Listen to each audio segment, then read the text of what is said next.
ইউনূসের আন্তর্জাতিক আদালত ট্রাইব্যুনাল জননেত্রী শেখ হাসিনার এগেনস্টে রায় দিয়েছে। এই রায় শোনার পর যারা মুক্তিযুদ্ধ বিরোধী ছিল, পাকিস্তানপন্থী এবং আওয়ামী লীগ বিরোধী, এই টাইপের সবাই বলেছে আলহামদুলিল্লাহ, সুবহানাল্লাহ, খুশিতে গদগদ। এখন বলতে পারেন আমি কি আসলে বেজার হয়েছি?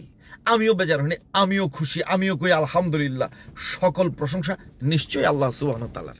হ্যাঁ, এটা আমিও খুশি হয়েছি এই রায় দেখে। এই জন্য আমি খুশি হয়েছি কারণ আমার হাসি পাইছে প্রচুর। হাসিটা হইল যে ট্রাইব্যুনালের মধ্যে বলা হচ্ছে যে পুলিশ গুলি করলো, গুলি করার পরে একজনের মাথায় ঝাঁকড়া চুল ছিল, সেই চুলের মধ্যে আগুন ধরে যায়। তখন এক পুলিশ আরেক পুলিশকে বলে, দেখছিস গুলি করলাম, মরল তো না, মাথায় আগুন ধরে গেল। হাসতে হাসতে এক পুলিশ আরেক পুলিশকে বলে। এই টাইপের উদ্ভট কথা, এই টাইপের অবান্তর, এই টাইপের মিথ্যে কথা, ফ্রড, প্রতারণামূলক, আজগবি, গুজব কথা যে আদালতে চলতে পারে, সে আদালত তো কত ধরনের রায় দিতে পারে। সো এইরকম রায় দেখে আমার তো হাসিরই কথা, তাই না? আমি দুঃখ পাবো কেন, কষ্ট পাবো কেন? তোমরা যা খুশি করো, রায় একটা কেন, এরকম হাজারটা রায় দাও, হু কেয়ার্স? এগুলো দেখার টাইম তো নাই।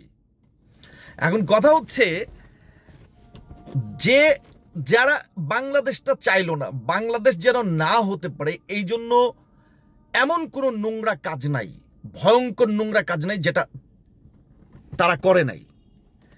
মুক্তিযোদ্ধাদের হত্যা করা থেকে শুরু করে 2 লক্ষ নারীদের ইজ্জত সম্ভ্রমের সাথে সরাসরি জড়িত, লুটপাট, তারপর অগ্নিসংযোগ, এগুলোর সাথে জড়িত মুক্তিযুদ্ধের সময়, যাতে দেশটা না হয়। আর দেশটা হওয়ার পরে তারা এসে বলছে তারা নাকি দেশপ্রেমিক। এইটা বিশ্বাস করেন অনেকেই, আমি পারি না। কারণ হচ্ছে আমি তো আর চোদনা না। এটা যারা চোদনা তারাই একমাত্র বিশ্বাস করতে পারে। যারা চোদনা তারাই বিশ্বাস করতে পারে যে তারা ধর্মের দল। তো আমি তো আর চোদনা না, আমি এটা বিশ্বাস করতে পারবো না, আমার একটু ঝামেলা আছে। তো আমি হাসবো, তারা যখন দেশপ্রেমের কথা বলে হাসবো। অবৈধ কর্মকাণ্ডের ভেতর দিয়ে প্রতিষ্ঠিত হওয়া, ভূমিষ্ঠ হওয়া একটা সন্তান, সে বলছে আরেকজনের জন্ম বৃত্তান্ত খুঁজতে গেছে, আরেকজনের জন্মের বৈধতা খুঁজতে গেছে। এটা হাস্যকর হবে না? জুলাই আগস্টে যে আন্দোলন হয়েছে, জঙ্গি তৎপরতার মধ্য দিয়ে একটা বৈধ সরকারকে, সাংবিধানিকভাবে প্রতিষ্ঠিত বৈধ একটা সরকারকে সরিয়ে দেওয়া হয়েছে। তো সেই অবৈধ সরকার, সেই অবৈধ কর্মকাণ্ডের মধ্য দিয়ে প্রতিষ্ঠিত হওয়া সরকার, বিগত যে সরকারটা প্রতিষ্ঠিত ছিল, বৈধ ছিল, সেই সরকারে বিচার করতে চাচ্ছে বা বিচার করেছে, রায় দিয়েছে। এটা হাস্যকর হবে না? এই জন্য আমি হেসেছি। যা খুশি করেন, এরকম হাজার হাজার রায় দেন, কার কি যায় আসে? কিছুই যায় আসে না। আওয়ামী লীগ লাগবে না।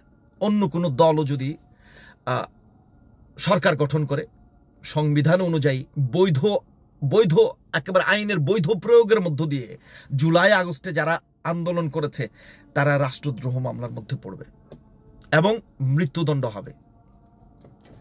অপরাধের কিছুটা কম বেশির জন্য অনেকের যাবজ্জীবন হবে, জেল হবে। গণহারে প্রথমে সবকটা জেলে যাবে, হাজার হাজার, লক্ষ লক্ষ জেলে যাবে, হাজার হাজার মানুষের মৃত্যুদণ্ড হবে।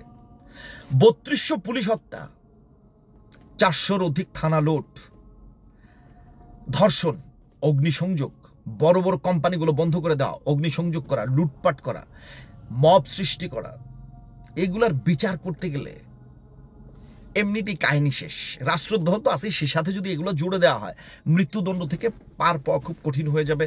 মানে একটু ফ্রন্ট লাইনের যেসব স্লোগান ধরা লোকগুলো ছিল, তাদেরও মৃত্যুদণ্ড থেকে বেঁচে যাওয়া খুব কঠিন হয়ে যাবে। আব্বা ডাকলেও কাজ হবে না। এবং আওয়ামী লীগ তো এই বিচার করবেই, আজকে হোক কালকে হোক আওয়ামী লীগ আসবেই। আওয়ামী লীগের 50-এর উপর লোকজন সারা বাংলাদেশে, সো 50%-এর উপর। সো এত বড় একটা দলকে দমিয়ে রাখা পৃথিবীর পক্ষে কোনো দেশের সম্ভব না। আমি তো বলি ডোনাল্ড ট্রাম্প অ্যান্ড পুতিন দুজন মিলে যদি চেষ্টা করে যে আওয়ামী লীগকে নিশ্চিহ্ন করে ফেলবে, it is impossible, it is impossible, সম্ভব না। তাহলে কম করে 5 কোটি মানুষকে সরাসরি হত্যা করতে হবে। 5 কোটি মানুষ হত্যা করা একটা দেশের ভেতর থেকে অসম্ভব ব্যাপার, সম্ভব না।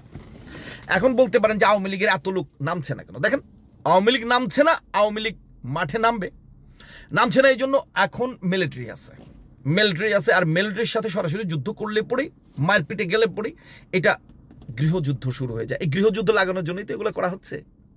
গৃহযুদ্ধ লাগানোর জন্যই তো এই অবৈধ কর্মকাণ্ডের প্রতিষ্ঠিত অবৈধ সরকার জননেত্রী শেখ হাসিনার বিরুদ্ধে রায় দিচ্ছে, 32 নম্বরে বাড়ি ভাঙছে, এই করছে সেই করছে। কারণ গৃহযুদ্ধ হলে পরে সুবিধা, পার্বত্য চট্টগ্রামটা দিয়ে দেওয়া যায়। মুচলেকা তো বিএনপি জামাতের বড় বড় শীর্ষস্থানীয়, জামাত তো পুরোটাই, আর শীর্ষস্থানীয় বিএনপির নেতারা মুচলেকা দিয়ে দিছে অলরেডি কোনো একটা দেশের কাছে, যে এই অঞ্চল দিয়ে দিব, অসুবিধা, আমরা ক্ষমতায় থাকতে চাই, আওয়ামী লীগকে সরাই দেবো। কেন? আওয়ামী লীগ হচ্ছে এই দেশ তৈরি করছে, সুতরাং আওয়ামী লীগ থাকলে এই দেশ ভাঙা যাবে না। এটাই তো। এখন যারা বোঝেন না, আপনারা চোদনা থাকেন, চোদনা হয়ে আপনারা খুশি হন, আলহামদুলিল্লাহ পড়েন, সুবহানাল্লাহ পড়েন, আমরাও পড়ি। আমরা আপনাদের এরকম বাদরামি দেখা, আপনাদের এইরকম ফাইজলামি দেখে হাসি, মূর্খতা দেখে হাসি। সাধারণ মানুষ আপনারা মূর্খ, কিছু করার নাই। থাকেন, খুশি হন, খুশি থাকেন, ভালো থাকেন। আমরা আইমু সময় মতো আইমু, আর যেদিন আমরা আইমু ওই দিনে আপনারা কই যাবেন সেই চিন্তাটা একটু কইরে রাখেন। আর কিছু করার নাই। রায় একটা না, এরকম 1000টা রায় হোক, উই ডোন্ট কেয়ার।